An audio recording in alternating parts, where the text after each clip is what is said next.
ক্ষমা বিচাৰিছোঁ।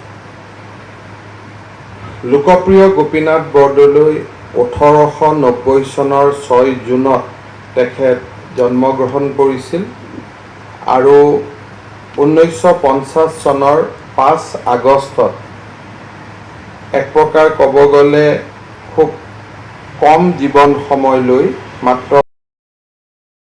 60 বছৰ বয়সত তেখেতে আমাৰ মাজৰ পৰা আঁতৰি গৈছিল। আজি তেখেতৰ 71তম মৃত্যুবাৰ্ষিকীত আধুনিক অসমৰ ভেটি ৰচোতা স্বপ্নদ্ৰষ্টা লোকপ্ৰিয় গোপীনাথ বৰদলৈ ডাঙৰীয়াক আমি অসমবাসী ৰাইজৰ হৈ গভীৰ শ্ৰদ্ধা নিবেদন কৰিছোঁ। 1921 চনৰ পৰা দেশৰ স্বাধীনতা সংগ্ৰামৰ লগত লোকপ্ৰিয় গোপীনাথ বৰদলৈ জড়িত হৈ আছিল। ছাদুল্লা চৰকাৰৰ পতনৰ পিছত 1938 চনৰ 21 ছেপ্টেম্বৰত বৰদলৈ ডাঙৰীয়াই প্ৰথমবাৰ অসমৰ প্ৰধানমন্ত্ৰীৰ শপত গ্ৰহণ কৰে আৰু 1940 চনত কেন্দ্ৰীয় নেতৃত্বৰ পৰামৰ্শ মতে তেখেতে পদত্যাগ কৰে। বহুত উত্থান পতনৰ পিছত 1946 চনত তেওঁ পুনৰ অসমৰ মুখ্যমন্ত্ৰীৰ দায়িত্ব গ্ৰহণ কৰে। মুখ্যমন্ত্ৰী হোৱাৰ পিছত খুব কম সময়ৰ ভিতৰত তেখেতে এখন আধুনিক অসমৰ স্বপ্ন আমাৰ সন্মুখত দাঙি ধৰিছিলে আৰু সেইখন অসমৰ স্বপ্ন বুকুত বান্ধি জাতিয়ে নিজক প্ৰতিষ্ঠা কৰাৰ বাবে আজি 71টা বছৰে কাম কৰিছে আৰু অনাগত দিনতো আমি নিশ্চয় কাম কৰি গৈ থাকিম। লোকপ্ৰিয় গোপীনাথ বৰদলৈ ডাঙৰীয়াক আমি সকলোৱে সোঁৱৰণ কৰোঁ। তেখেত এজন সফল মুখ্যমন্ত্ৰী আছিল, সফল প্ৰধানমন্ত্ৰী আছিল, কিন্তু তেখেতক আমি আটাইতকৈ বেছিকৈ সোঁৱৰণ কৰোঁ যে গ্ৰুপিঙৰ বিৰুদ্ধে আৰু সেই সময়ত ছাদুল্লা চৰকাৰ চলি থকাৰ সময়ত অসমৰ জনগণৰ হৈ তেখেতে যি নিৰন্তৰ মাত মাতি আহিছিল তাৰ বাবে আমাৰ জাতিয়ে তেখেতক সদায়ে স্মৰণ কৰে। লোকপ্ৰিয় গোপীনাথ বৰদলৈ ডাঙৰীয়াৰ সেই সময়ত থকা পৰ্বত সমান অৱদানৰ বিষয়ে বহুত গৱেষণা হৈছে। তেখেতৰ ওপৰত বহুখিনি কথা অসমৰ ৰাইজে জানিব পাৰিছে আৰু যিমানেই তেখেতৰ বিষয়ে ৰাইজে জানিছে, তেখেতৰ বিষয়ে ৰাইজে বুজিছে, লোকপ্ৰিয় গোপীনাথ বৰদলৈৰ প্ৰতি মানুহৰ শ্ৰদ্ধা সিমানে বাঢ়ি গৈছে। যোৱা কেইদিনমান আগত মই দেশভক্ত তৰুণৰাম ফুকন ডাঙৰীয়াৰ মৃত্যু দিৱসত মই সম্বোধন কৰিছিলোঁ আৰু তাতে মই এষাৰ কথা কৈছিলোঁ যে আজিৰ পৰিপ্ৰেক্ষিতত আমি যিবিলাক কথা কওঁ বা আমি যিবিলাক কথা সভাই সমিতিয়ে ক'বৰ কাৰণে যত্ন কৰোঁ, আজিৰ পৰা 75 বছৰ 72 বছৰ আগতে লোকপ্ৰিয় গোপীনাথ বৰদলৈ ডাঙৰীয়াই সেই একেইবোৰ কথাকে আমাতকৈও বহুত বেছি উচ্চ স্তৰে কৈ থৈ গৈছিল। মই সেইদিনাখনৰ সভাত কৈছিলোঁ যে যদি সেই সময়ৰ কংগ্ৰেছ নেতাসকলৰ কোনোবাই কথা শুনে, লোকপ্ৰিয় গোপীনাথ বৰদলৈৰ পৰা মহেন্দ্ৰ মোহন চৌধুৰী, বিষ্ণুৰাম মেধি, দেৱেশ্বৰ শৰ্মা, এখেতসকলৰ বক্তব্য, আমাৰ অম্বিকাগিৰি ৰায়চৌধুৰী, এখেতসকলৰ বক্তব্য যদি আমি কোনোবাই শুনো, তেতিয়াহ'লে আমাৰ মানুহে এটা কথা অনুভৱ কৰিব যে আজিৰ পৰা ৭৫ বছৰ আগতে তেখেতসকলৰ কথা যদি আমি শুনিলোহেঁতেন আৰু সেই কথাবিলাক প্ৰত্যেক দিনাই যদি আমি মনত ৰাখিলোহেঁতেন, হয়তো আজি অসমখন আমি এনেকুৱা এটা পৰিৱেশত কেতিয়াও পৰিবলগীয়া নহ'লহেঁতেন। কেতিয়াবা আমাৰ বিভিন্ন লোকে যেতিয়া আজি আমি এই কথাবিলাক ক'ব চেষ্টা কৰিলে সাম্প্ৰদায়িকতাৰ কথা কয়, তেওঁলোকে যেতিয়া আমাৰ কংগ্ৰেছৰ প্ৰথম প্ৰজন্মৰ নেতাসকলৰ লিখনি পঢ়িব, তেতিয়া মই ভাবোঁ যে সাম্প্ৰদায়িকতাৰ পৰিভাষাই বহুতখিনি পৰিৱৰ্তন হ'ব আৰু অসমে আজি যি বিষয়ৰ ওপৰত আমি নিজৰ অস্তিত্বৰ বাবে আমি সংগ্ৰাম কৰি আহিছোঁ সেই কথাবিলাক কিমান উচ্চ স্বৰে স্বাধীনতাৰ প্ৰাকখনত আৰু পৰৱৰ্তী সময়ছোৱাত সেই সময়ৰ কংগ্ৰেছ নেতৃত্বই কৈ গৈছিল সেই কথা আমি যদি পালন কৰিলোহেঁতেন আজি হয়তো এখন ভিন্ন অসমৰ প্ৰতিচ্ছবি আমাৰ সন্মুখত আহিলেহেঁতেন। লোকপ্ৰিয় গোপীনাথ বৰদলৈ ডাঙৰীয়াই মহেন্দ্ৰ মোহন চৌধুৰীক সেই সময়ত বাপুজীৰ ওচৰত পঠাইছিলে আৰু সেই সময়ত বাপুজীৰ সঁহাৰিৰ কথা উল্লেখ কৰি মহেন্দ্ৰ মোহন চৌধুৰী ডাঙৰীয়াই লিখিছিল, আমি প্ৰথমতে চৰকাৰৰ পৃষ্ঠপোষকতাত অসমখনক মুছলমান সংখ্যাগৰিষ্ঠ কৰি পাকিস্তানৰ অন্তৰ্ভুক্ত কৰিবলৈ বিচৰা ষড়যন্ত্ৰৰ কথা উল্লেখ কৰিলোঁ। উত্তৰত গান্ধীজীয়ে কৈছিল, বৰদলৈও সেইটো প্ৰতিবেদনত উল্লেখ কৰিছে, সেইটো কেতিয়াও অসমীয়া ৰাইজে মানি ল'ব নালাগে। এখন সৰু প্ৰদেশলৈ যদি এখন ডাঙৰ ওচৰ চুবুৰীয়া প্ৰদেশৰো অবাধ জনপ্ৰব্ৰজন চলে আৰু শেষত যদি সেই প্ৰদেশৰ লোকখিনি সংখ্যা লঘিষ্ঠ হ'বৰ সম্ভাৱনা থাকে তেন্তে তাৰ বিৰুদ্ধে সকলোৰে সত্যাগ্ৰহ কৰাৰ অধিকাৰ আছে। তেখেতে কৈছিল, এই বিষয়ক কোনেও সাম্প্ৰদায়িকতাৰ ৰহণ দিব নোৱাৰে। তেনে সম্প্ৰদায়ৰ বিৰুদ্ধে থলুৱা লোকসকলৰ উচিত ব্যৱস্থা লোৱাৰ অধিকাৰ আছে।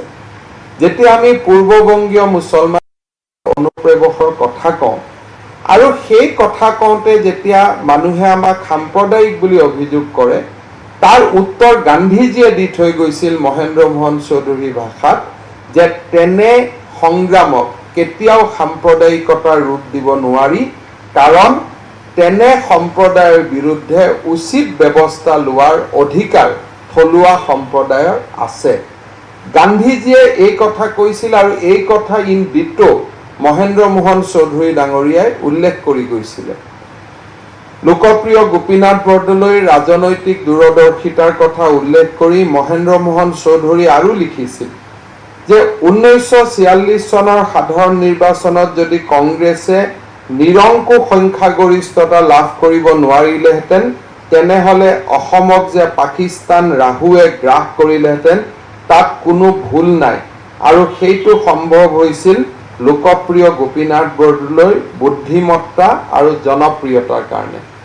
অৰ্থাৎ তেখেতৰ বুদ্ধিমত্তা আৰু জনপ্ৰিয়তাৰ কাৰণে কংগ্ৰেছে 1946ত আমি মুছলিম লীগৰ বিৰুদ্ধে আমি মেজৰিটি পাইছিলোঁ আৰু তাৰ ফলত চৰকাৰ গঠন হৈছিল, দেশখন গ্ৰুপিঙৰ পৰা ৰক্ষা কৰিছিল। কংগ্ৰেছৰ কেন্দ্ৰীয় নেতৃত্বই সমগ্ৰ বিষয়টোৰ ওপৰত গ্ৰহণ কৰা অসম বিৰোধী স্থিতিক উদঙাই দি মহেন্দ্ৰ মোহন চৌধুৰীয়ে আৰু লিখিছিল যে সৰ্বভাৰতীয় নেতাসকলৰ ভিতৰত দুগৰাকী নেতা ডক্টৰ শ্যামা প্ৰসাদ মুখাৰ্জী আৰু শৰৎ চন্দ্ৰ বসুৱে মাত্ৰ অসমক খমণ্ডলীভুক্ত কৰাৰ বিৰোধী আছিল। শ্যামা প্ৰসাদ মুখাৰ্জী আৰু শৰৎ চন্দ্ৰ বসু যি সুভাষ বসুৰ অগ্ৰজ ভাতৃ আছিল, অসমৰ অস্তিত্বৰ সংগ্ৰামখনত দুইজনৰ বৰঙণিৰ কথা উচ্চ স্বৰে প্ৰশংসা কৰি মহেন্দ্ৰ মোহন চৌধুৰীয়ে লিখিছিলে যে সৰ্বভাৰতীয় নেতাসকলৰ ভিতৰত দুগৰাকী নেতা ডক্টৰ শ্যামা প্ৰসাদ মুখাৰ্জী আৰু শৰৎ চন্দ্ৰ বসুৱে মাত্ৰ অসমক খমণ্ডলীভুক্ত কৰাৰ বিৰোধী আছিল। অসম বিধানসভাতো গ্ৰুপিঙৰ বিৰুদ্ধে প্ৰস্তাৱ গ্ৰহণ কৰা হৈছিল আৰু তাৰ খচৰাও শৰৎ চন্দ্ৰ বসুৱে কৰি দিছিল। অৰ্থাৎ যিটো ড্ৰাফ্ট এছেম্বলিত পাছ হৈছিল সেইটো ড্ৰাফ্ট আমি বহুত সময়ত পঢ়োঁ, সেই ড্ৰাফ্টখনো শৰৎ চন্দ্ৰ বসুৱে বনাই দিছিল গোপীনাথ বৰদলৈ ডাঙৰীয়াৰ ওচৰত আৰু সেইখনকে এছেম্বলিত পাছ হৈছিল। পুষ্পলতা বা দাস বাইদেৱে বৰদলৈ ডাঙৰীয়া আৰু সেই সময়ৰ সমগ্ৰ পৰিৱেশৰ ওপৰত বাইদেৱে লিখিছিল, দেশৰ স্বাধীনতা আন্দোলনত কেইবাবাৰো কাৰাবৰণ কৰা বৰদলৈয়ে অসম আৰু অসমীয়াৰ স্বাৰ্থত কেনে কঠোৰ আৰু সুদৃঢ় সিদ্ধান্ত গ্ৰহণ কৰিছিল সেয়া আমি স্বাধীনতা সংগ্ৰামত তেওঁৰ সতীৰ্থসকলৰ বক্তব্যৰ পৰাই স্পষ্টভাৱে বুজিব পাৰোঁ। কেবিনেট মিছন আৰু গ্ৰুপিঙৰ প্ৰস্তাৱৰ সন্দৰ্ভত কংগ্ৰেছ ৱৰ্কিং কমিটিৰ বিৰুদ্ধে অকলে যুঁজি সাফল্য লাভ কৰা তথা অসমৰ ভৱিষ্যত সুৰক্ষিত কৰাৰ পদক্ষেপে লোকপ্ৰিয় বৰদলৈৰ ৰাজনৈতিক বিচক্ষণতা তথা দূৰদৰ্শিতাৰ স্পষ্ট নিদৰ্শন দাঙি ধৰে।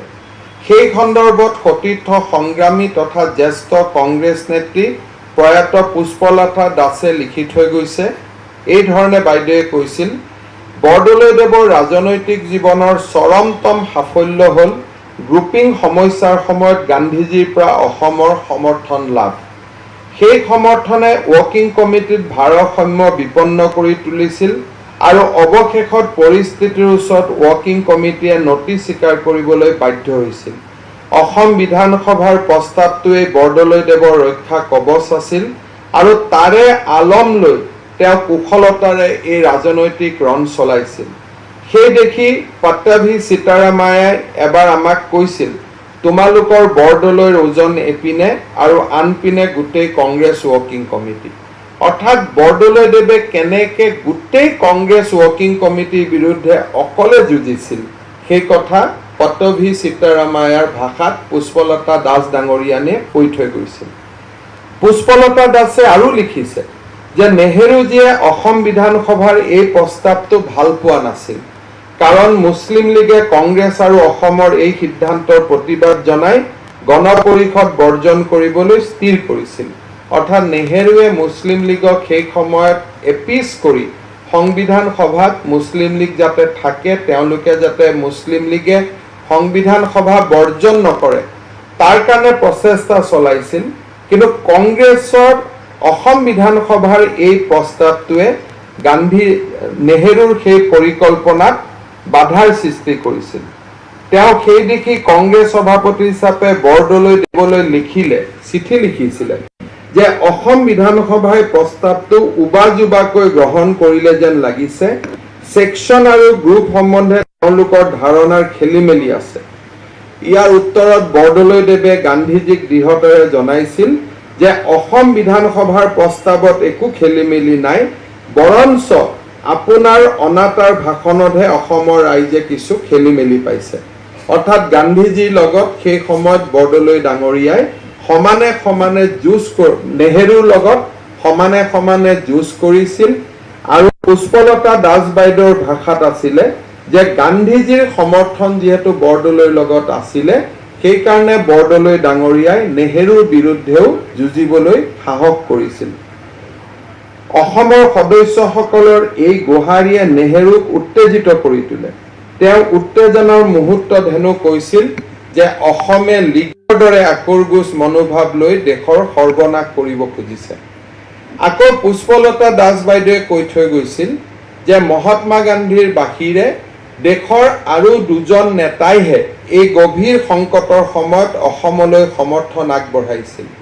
দাস বাইদেউৰ ভাষাত শৰৎ চন্দ্ৰ বসু আৰু শ্যামাপ্ৰসাদ মুখাৰ্জীয়েতো অসমৰ নেতাসকলৰ বিশেষকৈ বৰদলৈদেৱক গ শাখাৰ বিৰুদ্ধে অসমৰ অভিমত ব্যক্ত কৰি যুগুত কৰা চিঠি পত্ৰ প্ৰস্তাৱ আদি ৰচনা কৰোঁতে কেনেকুৱা অবৈধ যুক্তিৰে তাক গাঁঠিব লাগিব সেই বিষয়ে দিহা পৰামৰ্শ দি তেওঁলোকে নিজেও কিছুমান আৰ্হি লিখি দিছিল। শৰৎ চন্দ্ৰ বসু আৰু শ্যামাপ্ৰসাদ মুখাৰ্জীয়ে কৈছিল যে বংগদেশৰ লগত অসম মৰিব নালাগে, অসমে যুঁজ দি এই আঁচনি ব্যৰ্থ কৰি দিয়ক। শৰৎ চন্দ্ৰ বসু আৰু শ্যামাপ্ৰসাদ মুখাৰ্জীৰ মেধা সেই সময়ত বৰদলৈৰ কাৰণে কিমান সহায়ক আছিল সেই সময়ৰ কৰ্মীসকলে জানে। অসমে এই দুগৰাকী ব্যক্তিক কৃতজ্ঞতাৰে স্মৰণ কৰিবই লাগিব। এয়া আছিল পুষ্পলতা দাস বাইদেউৰ ভাষা। দেৱেশ্বৰ শৰ্মা ডাঙৰীয়াই লিখিছিল, দেশৰ স্বাধীনতাৰ নামত কংগ্ৰেছ নেতৃত্বই অসমক কেনেকৈ বলি দিব ওলাইছিল আৰু বৰদলৈয়ে কেনেকৈ কেন্দ্ৰীয় নেতৃত্বৰ বিৰুদ্ধে যুঁজিব লগা হৈছিল তাক দেৱেশ্বৰ শৰ্মাই এই ধৰণে লিখিছে। যেতিয়া অসমক বংগদেশৰ সৈতে এটা গোট কৰিবলৈ ক্ৰিপছ মিছনে প্ৰস্তাৱ দিলে আৰু মহাত্মা গান্ধীৰ বাহিৰে সৰ্বভাৰতীয় নেতাৰ প্ৰত্যেকেই অসমক বলি দিয়াত সন্মতি দিলে তেতিয়া বৰদলৈ ৰাতিও টোপনি নহা হ'ল। তেখেতে সৰ্বভাৰতীয় প্ৰতিজন নেতাকে দিল্লীত লগ ধৰিছিল আৰু অনুৰোধ কৰিছিল যে অসমক বংগদেশৰ লগত একগোট কৰিলে অসমৰ অস্তিত্ব চিৰকাললৈ লোপ পাব। কিন্তু কোনো নেতাৰ পৰা তেখেতে সঁহাৰি নাপাইছিল। একমাত্ৰ শৰৎ চন্দ্ৰ বসু আৰু শ্যামা প্ৰসাদ মুখাৰ্জীয়ে অসমক সমৰ্থন দিছিল আৰু অসমক বংগদেশৰ গোটলৈ যাব নালাগে বুলি কৈছিল। সমগ্ৰ বিষয়টোৰ ক্ষেত্ৰত মহাত্মা গান্ধীয়ে অসমৰ লগতে বৰদলৈৰ স্থিতিলৈ দৃঢ় সমৰ্থন আগবঢ়োৱাৰ কথা উল্লেখ কৰি দেৱেশ্বৰ শৰ্মাই আৰু লিখিছে যে অসমে এই নেতা দুজনৰ বিষয়ে গান্ধীজীয়ে ক'লে, অন্যায় হ'লে এখন প্ৰদেশৰ এজন ব্যক্তিয়েও কংগ্ৰেছৰ বিৰুদ্ধে বিদ্ৰোহ কৰিব পাৰে আৰু এই কাম কৰি কংগ্ৰেছৰ মংগল সাধিব পাৰে। তোমালোকে যদি এতিয়াই ঠিকমতে কামত নালাগা তেন্তে অসমৰ নাম নুমাব। বৰদলৈক ক'বা মই অস্থিৰতা অনুভৱ নকৰাকৈ থকা নাই, তাৰ বাবে মোৰ মন প্ৰস্তুত। অসমে নিজৰ অস্তিত্ব যেন বিলোপ নকৰে। সমগ্ৰ বিশ্বৰ বিৰুদ্ধে থিয় দিও অসমে নিজৰ অস্তিত্ব ৰক্ষা কৰিব লাগিব।